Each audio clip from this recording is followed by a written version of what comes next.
Now, the rest of the story.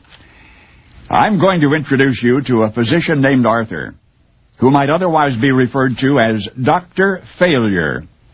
Hard as he tried, he simply could not get the hang of the medical profession. Ordinarily, when one is just not suited to be a doctor, he or she will not make it through medical school. Arthur, however, had a keen mind.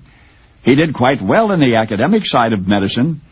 It was after he had completed his education that his difficulties began.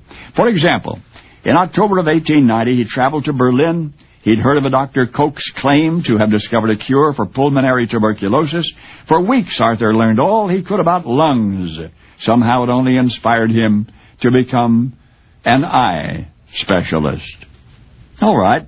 A series of lectures on ophthalmology had been scheduled for the following January in Vienna. Arthur decided to attend.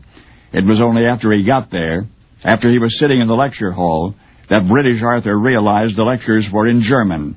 He could barely converse in German, much less understand the German words for sophisticated medical terms, so Arthur remained in Vienna for several weeks, learning how to ice skate.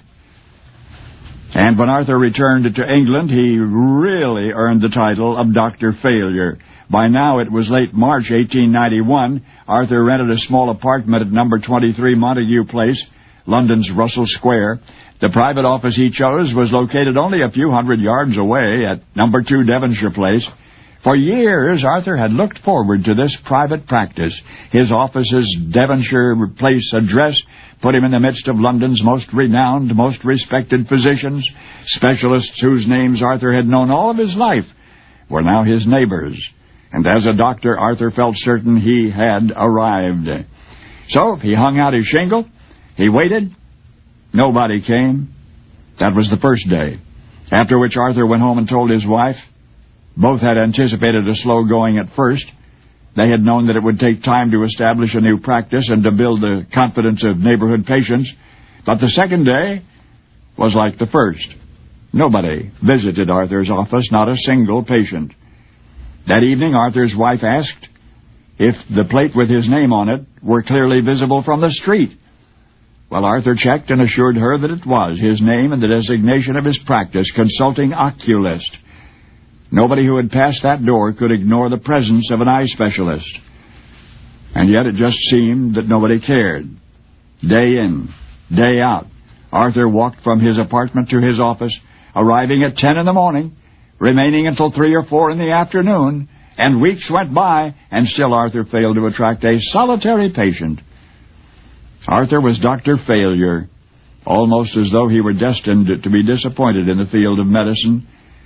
Not one patient ever did knock on his office door, not one. But did I tell you how Arthur killed all that time while waiting for patients to show up? Well, he amused himself by writing. He turned what had been little more than a hobby into a full-time profession. What a shame for the literary world if Arthur had been a success as a physician, for he was Arthur Conan Doyle, the creator of Sherlock Holmes.